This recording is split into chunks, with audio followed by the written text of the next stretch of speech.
حضرت عمر جن کے اسلام لانے پر آسمان کے فرشتوں نے خوشیاں منائیں، جب آپ نے کلمہ پڑھا اور صحابہ نے تکبیر پڑھی تو جبریل آ گئے کہ یا رسول اللہ آپ کو عمر کے اسلام کی خوشی ہو رہی؟ آپ نے کہا ہو رہی۔ کہ استبشر بہ اہل السماء، آسمان کے فرشتے بھی خوش ہو رہے ہیں عمر کے اسلام لانے پر۔ یہ وہ شخص ہے جس راستے سے گزرتا تھا شیطان وہ راستہ چھوڑ جاتا تھا،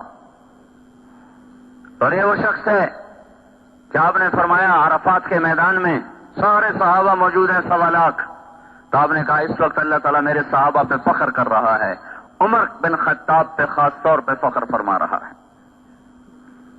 اور آپ نے فرمایا میرے بعد کوئی نبی ہوتا تو عمر ہوتا۔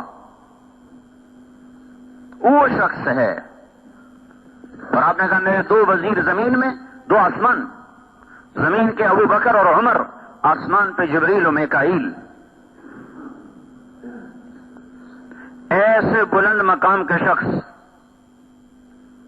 اور فتوحات ہو گئیں، خزانے اٹھ کے مدینے پہنچ گئے، اپنا حال وہی جو کہ انچھنے آٹے کی روٹی، ٹاٹ لگے پیوند، مہینے میں 1 دفعہ گوشت کھانا۔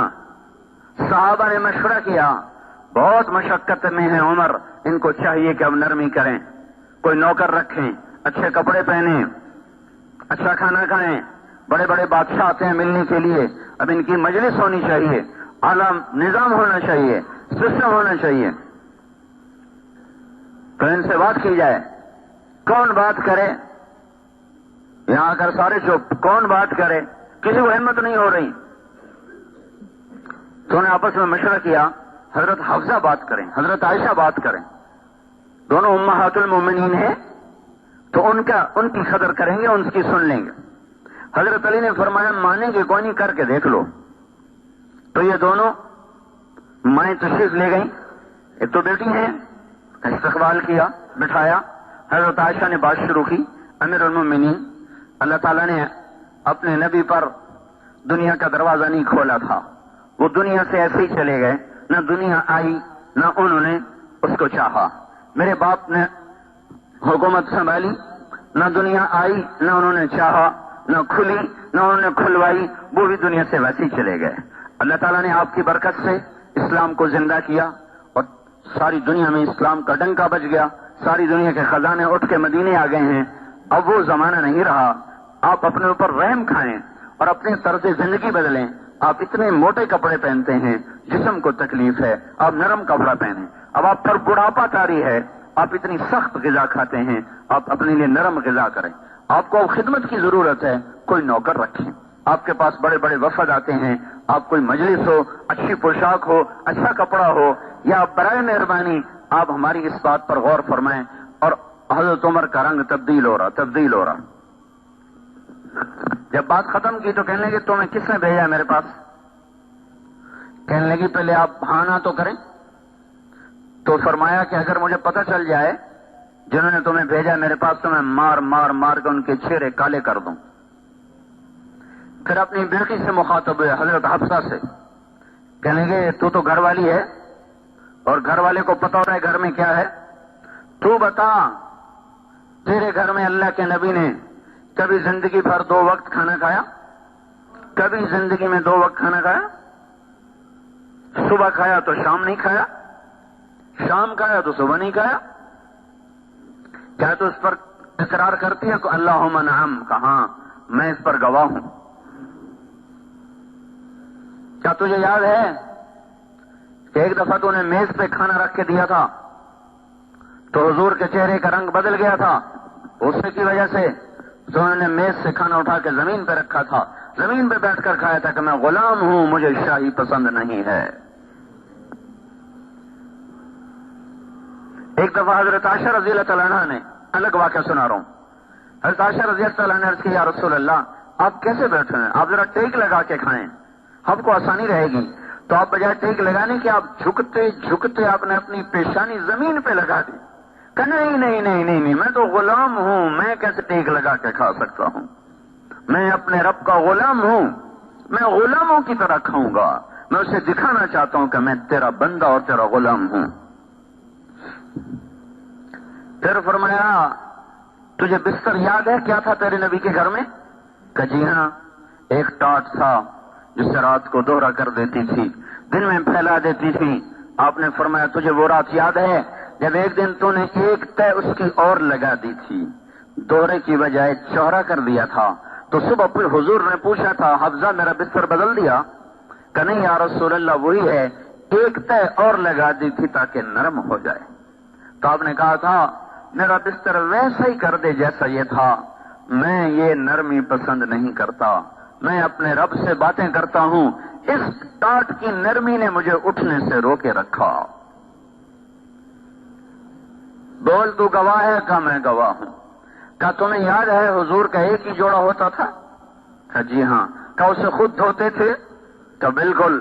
کیا بعض اوقات یہ حال ہوتا تھا کہ نماز کا وقت ہوتا اور آپ کپڑے دھو کے لٹکا کے اندر بیٹھے ہوتے تھے، بلال آ کر عرض کرتے یا رسول اللہ نماز کا وقت ہو چکا ہے، تو آپ فرماتے میرے پاس کپڑے کوئی نہیں ہیں پہننے کے، ہم تو روزانہ ہی جوڑے بدلتے ہیں۔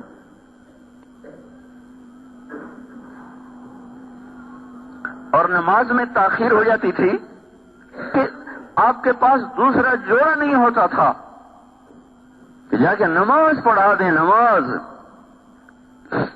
نماز میں تاخیر ہو جاتی تھی، کپڑے سوکھتے تھے، آپ پہنتے تھے، پھر آ کے نماز پڑھاتے تھے۔ کہ تو گواہ ہے؟ کہاں میں گواہ ہوں۔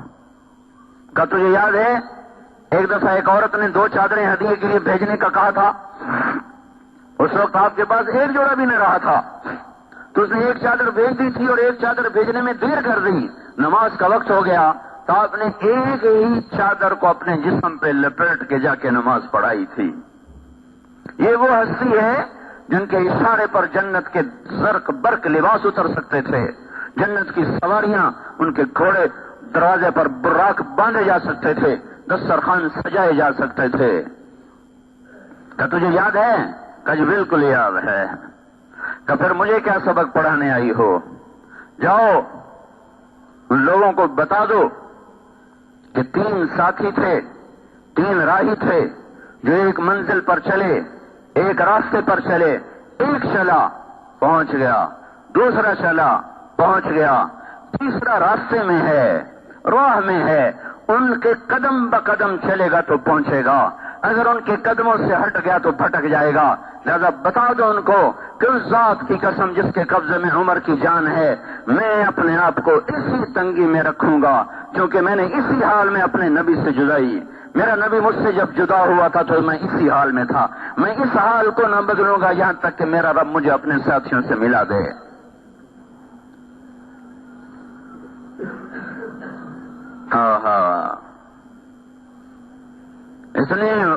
اتنی بشارتیں لے کر اتنی مشقتیں، ہم نماز چھوڑ کر بھی اتنا نہیں ڈرتے جتنا وہ جنتی ہو کر ڈر رہے تھے۔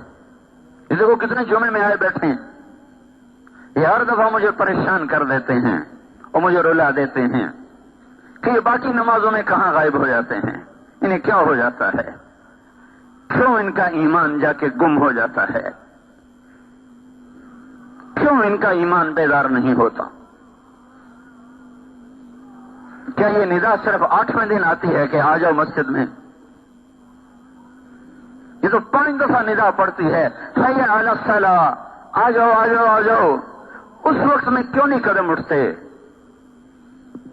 اتنے بڑے فریضے کو چھوڑ کر بھی پرواہ کوئی نہیں، اور وہ جنت کی بشارتیں لے کر اس طرح بیٹھے رو رہے ہیں،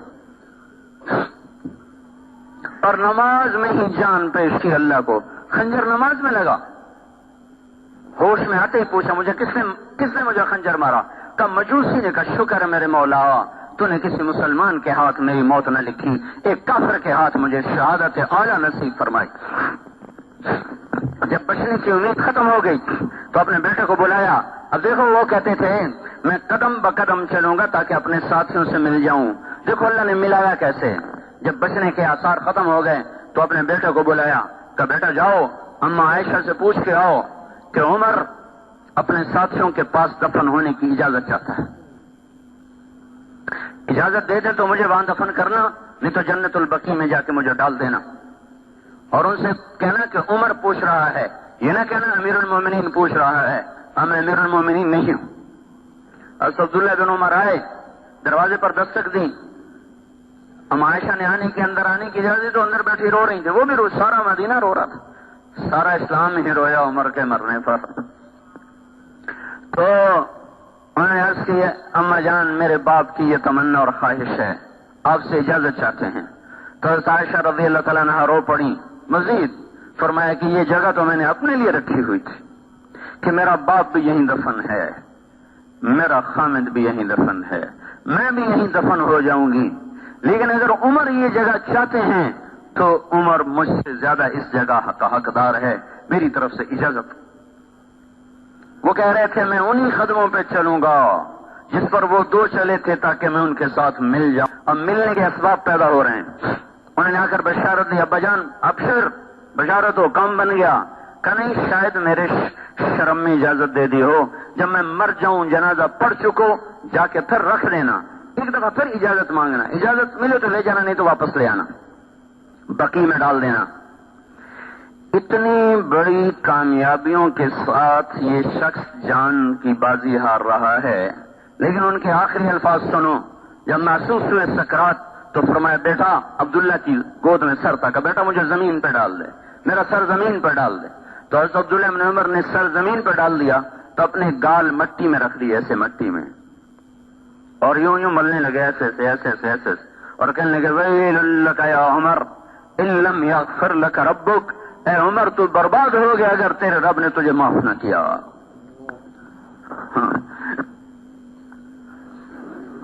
جنت کی خوشخبریاں لے کر بھی وہ کہے تو برباد ہو گیا اگر تیرے رب نے تجھے معاف نہ کیا. یہ مجمع نماز چھوڑ کر بھی کبھی نہیں رویا کہ آئے ہمارا کیا بنے گا.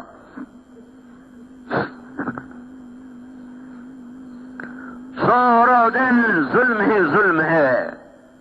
ظالم اسی کو نہیں کہتے جو کسی کو مارے اور قتل کرے. جس کی نظر نے غلط دیکھا یہ بھی ظالم ہے, جس کے کانوں نے غلط سنا یہ بھی ظالم ہے, جس کی زبان غلط بول کے یہ بھی ظالم ہے.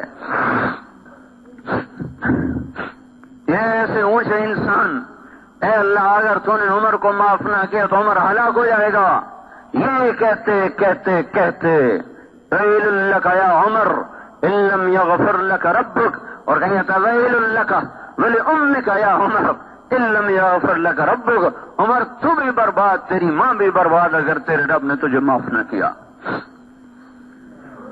یہ کہتے کہتے کہتے کہتے دنیا سے رخصت ہو گئے. یہ وہ لوگ ہیں, یہ وہ ہستیاں ہیں جن پر اسلام بھی فخر کرتا تھا, جن پر فرشتے فخر کرتے تھے, جن پر اللہ فخر کرتا تھا. وہ ساری بشارتیں لے کر اس حال میں ہیں, اور ہم سارے حکم توڑ کر ایسے غافل. بھائیو کہیں تو انصاف پہ آؤ, اپنے نفس سے پوچھو تو صحیح کہ کیا کر رہے ہو,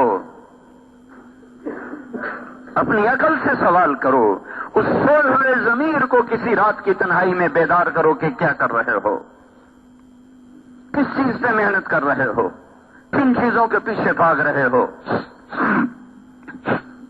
حضرت صاحب نے جنازہ پڑھایا, پھر جنازہ اٹھا, اور حضرت عبداللہ بن عمر نے آ کر اما عائشہ کے دروازے پر رکھ دیا. پھر آگے بڑھے, سارا مجمع پیچھے, یہ آگے بڑھے, دستک دی کہ ام المومنین میرا باپ دروازے پہ حاضر ہو چکا ہے اور اندر آنے کی اجازت چاہتا ہے. حضرت عائشہ رضی اللہ تعالیٰ عنہ نے مرحبا بعمر, مرحبا بعمر, خوش آمدید ہو عمر کے لیے, اپنی اوڑھنی کو اٹھایا اور باہر چلی گئیں. اور صحابہ اندر اترے, اندر گئے قبر کھودنے کے لیے. حضرت عبداللہ بن عباس فرماتے ہیں کسی نے میرے کندھے پہ ہاتھ رکھا, میں نے پیچھے مڑ کے دیکھا تو حضرت علی کھڑے ہوئے تھے اور ان کی آنکھوں سے آنسو بہ رہے تھے اور کہہ رہے تھے صدق اللہ و رسولہ, سچا ہے اللہ بھی اور اس کا رسول بھی. مجھے پتا تھا عمر اسی جگہ آئے گا, دھرتی میں اور کوئی جگہ ہے ہی نہیں جو اس کو سنبھال سکے سوائے اس ٹکڑے کے. اس لیے کہ میں نے ایک دفعہ نہیں, میں نے 20 دفعہ حضور سے سنا کہ میں ابو بکر اور عمر, میں ابو بکر اور عمر, میں میرے ساتھی ابو بکر اور عمر. اس جملے کو میں نے اتنا سنا کہ مجھے یقین تھا کہ اس کائنات میں کوئی ٹکڑا ایسا نہیں جو عمر کو سنبھال سکے سوائے نبی کے پڑوس کے. بھائیو جو زندگیاں بنا گئے وہ روتے چلے گئے، ہم گناہوں میں بوڑھے ہو گئے اور پھر بھی آنسو نہ بہے۔ اس لیے بھائیو اللہ کے واسطے توبہ کرو، اللہ کو راضی کرو۔ انفرادی مسئلے حل کرانے ہوں، اجتماعی مسئلے حل کرانے ہوں، ملکی مسئلے حل کرانے ہوں، عالم کے مسلمانوں کا مسئلہ حل کرانا ہو، یہ سیاستدانوں کے بس کی بات نہیں ہے، یہ حکمرانوں کے بس کی بات نہیں ہے، یہ فوج اور پولیس کے بس کی بات نہیں، وہ بیچارے ہمارے جیسے کمزور انسان ہیں۔ اللہ کو واسطے دو، اس کو مناؤ، وہ ارادہ کر لے، اور اس کو منانا ماں سے زیادہ آسان ہے۔ ماں کو منانا کتنا آسان ہوتا ہے، اس سے زیادہ آسان اللہ کو منانا ہے۔ توبہ کرو اللہ کی بارگاہ میں، ایسی توبہ کہ توبوا الی اللہ جمیعا ایھا المؤمنون، سارے مل کے کرو، وتوبوا الی اللہ توبۃ نصوحا، اور سچی توبہ کرو۔ اللہ کا بھی اعلان سنو، من تقرب الی تلقیتہ من بعید، جب کوئی توبہ کر کے میری طرف آتا ہے، چاہے زندگی اس کی گناہوں میں گزر گئی، رواں رواں سیاہ ہو گیا، پھر بھی جب وہ میری طرف قدم اٹھاتا ہے تو میں اپنی جگہ سے اٹھ کر آگے اس کا بڑھ کر استقبال کرتا ہوں۔ اللہ کو استقبال کرتا پاؤ گے بھائیو اگر ہم توبہ کریں گے۔ اس سے تانا نہیں سنو گے، اس سے گلہ نہیں سنو گے، دیر سے کیوں آئے، بڑھاپے میں کیوں آئے، جو جب آئے گا، جس وقت آئے گا، اللہ تعالیٰ فرماتے ہیں میری رحمت کا در کھلا ہوا پائے گا۔ تو بھائیو ایسے کریم اللہ سے ٹکر لے کے زندگی گزارنا بہت بڑی نادانی ہے۔ اللہ کے واسطے میں بھی توبہ کرتا ہوں، آپ بھی توبہ کریں، اس کے سوا کوئی راستہ نہیں۔ مسجدیں بھرو، اپنے آپ کو سود سے نکالو، یہ موسیقی کی تانوں سے اپنے آپ کو نکالو۔ جو قوم موسیقی میں ڈوب جاتی ہے ان کا مقدر کبھی نہیں طلوع ہو سکتا، ان کے لیے غروب ہی مقدر ہے، غروب ہی مقدر ہے، دنیا کی تاریخ گواہ ہے اس پر۔ جن قوموں میں سود پھیلا وہ کبھی نہ پنپ سکی، جن قوموں میں ظلم پھیلا وہ کبھی نہ سبز اور ہری ہو سکی، جن قوموں میں فحاشی پھیلی ان قوموں کو صفحہ ہستی سے مٹا دیا گیا۔ بھائیو یوں مغرب کے پیچھے اندھے ہو کے نہ چلو، مغرب اندھیرے کی جگہ ہے، یاد رکھو، مشرق روشنی کی جگہ ہے۔ مغرب میں تو سورج جیسا روشن چراغ جا کے ڈوب جاتا ہے اور اندھا ہو جاتا ہے، مغرب میں تو سورج جیسا چراغ جا کے بجھ جاتا ہے۔ تو اگر مغرب کے پیچھے چلو گے تو سوائے اندھیروں کے کچھ نہیں ملے گا۔ یہ وہ غار ہے جو سورج کی روشنی کو بھی کھا جاتا ہے، یہ وہ اندھیرے ہیں جہاں سورج بھی بے بس ہو جاتا ہے، عاجز ہو جاتا ہے، بجھ کے رہ جاتا ہے۔ مشرق ہے، مشرق جہاں سے روشنیاں پھوٹتی ہیں، جہاں سے روشنیاں طلوع ہوتی ہیں۔ فاران کی چوٹیاں مشرق میں تھیں جہاں سے آفتاب نبوت طلوع ہوا ہے۔